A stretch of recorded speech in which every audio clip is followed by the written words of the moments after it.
Oke, hello guys. Kita akan update pasar kripto per tanggal 2 Februari 2026. Nah, Januari kemarin kayaknya udah scam banget ya. Tapi kita coba cari ya di Februari gimana nih. Apakah ada potensi rebound atau tambah turun? Kita analisa bareng-bareng ya.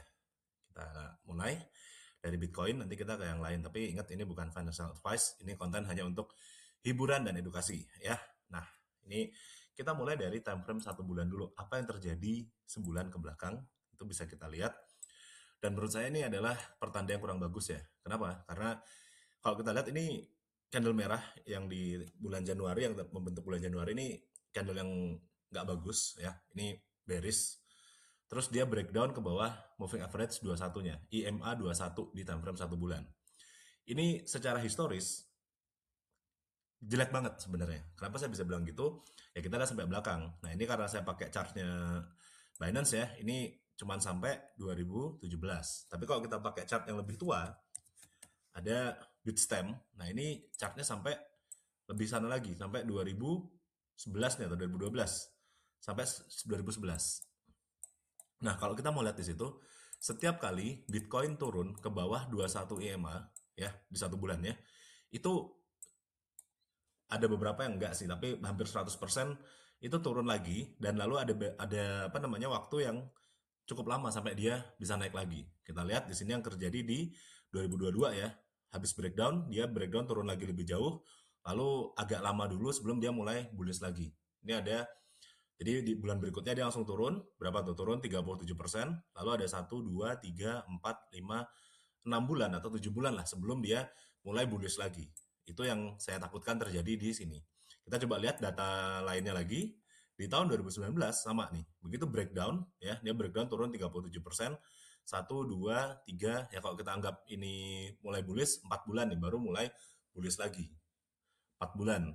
Jadi setelah turun ada 4 bulan konsolidasi atau nggak jelas dulu gitu. Itu di 2019. Satu-satunya yang nggak berhasil cuma yang di sini. Tapi ini kita bisa anggap nggak breakdown ya, karena weeknya panjang lalu balik lagi.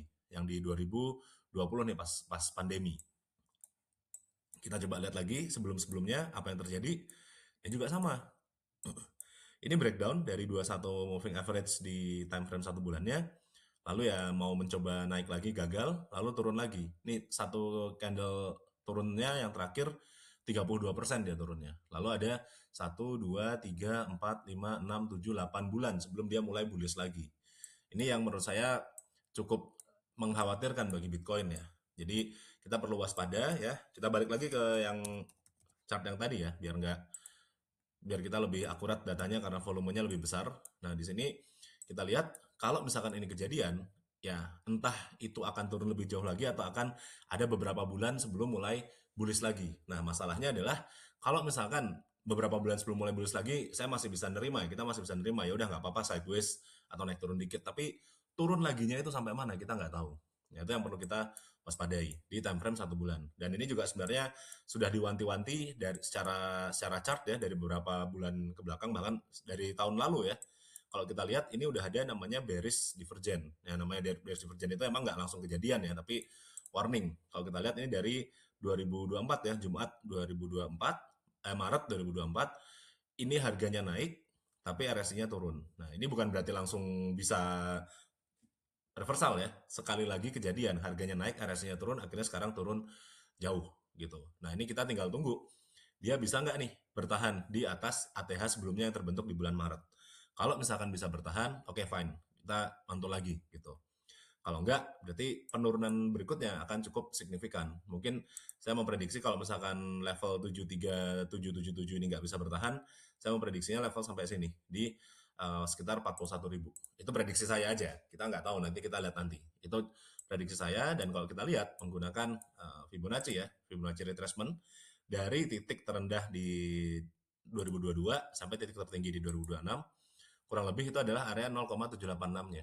Jadi saya menunggu di situ. Mungkin bisa di 618-nya udah mantul ya di 57, tapi saya lebih antisipasi ke situ aja. Kalau ternyata dari 57 udah mantul ya it's fine, it's good lah buat kita gitu ya. Ini buat Bitcoin. Sekarang kita kembali ke topik yang tadi mau saya bahas. Akankah ada potensi untuk rally dulu? Siapa tahu para trader-trader spot mau mencoba untuk beli. Menurut saya ini sebenarnya ada ya potensinya ya. Pertama, RSI-nya udah di oversold. Ini juga udah ada di level apa namanya di support ya. Yang perlu kita tunggu adalah pembentukan candle bullish di sini. Sekarang belum ada, volume udah mulai besar. Sebenarnya besarnya pada saat breakdown sih. Di area sini belum besar ya. Jadi kita tunggu dulu, tunggu volume besar, candle bullish, baru kita coba untuk cari posisi pembelian. Mungkin posisi pembeliannya bisa membawa ke 83.000 atau mungkin sampai ke 90.000 masih bisa. Dengan catatan ini harus mantul. Kalau enggak, wassalam gitu. Itu dulu. Dan nanti kalau kita lihatnya kalau misalkan si BTC-nya keluar dari zona RSI di bawah 30 atau di area oversold. Kalau udah keluar dari oversold, itu tandanya momentum bullish-nya ada gitu. Seperti itu ya.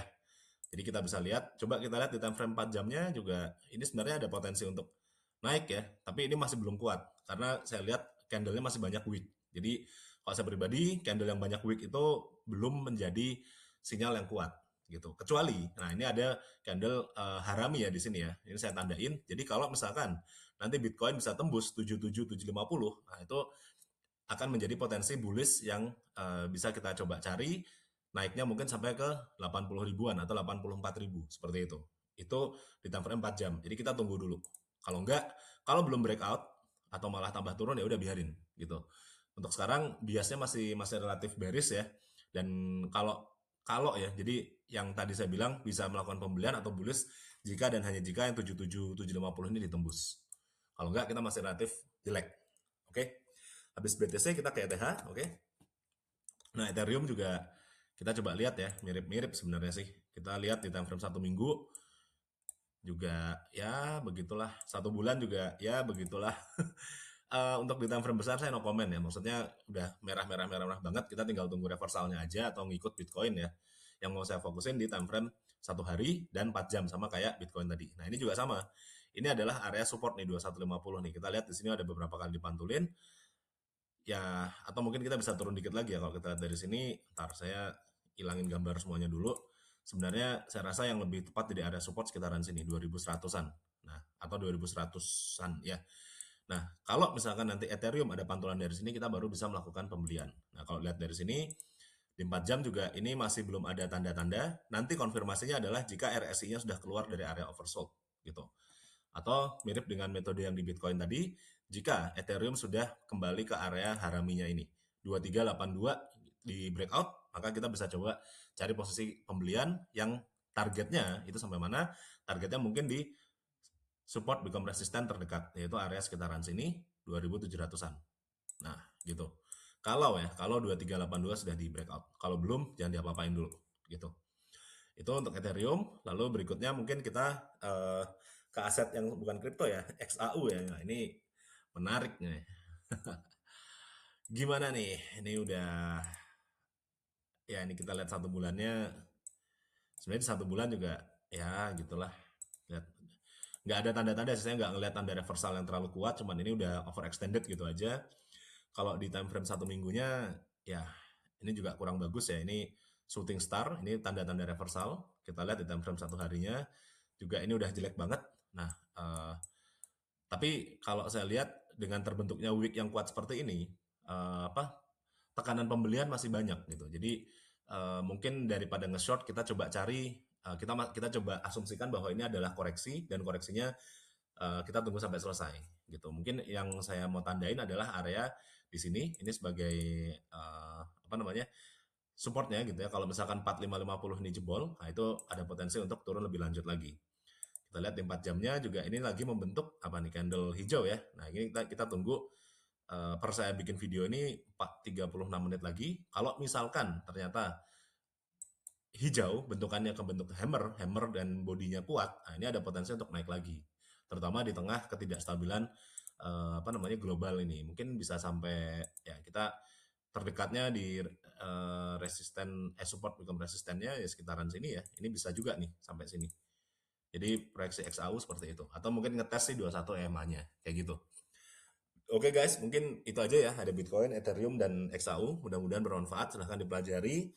Ingat, kripto dan ya pokoknya trading adalah aktivitas perdagangan atau aktivitas finansial yang resikonya gede. Jadi kalian harus jaga manage resikonya ya teman-teman. Thank you telah menonton. Sampai jumpa.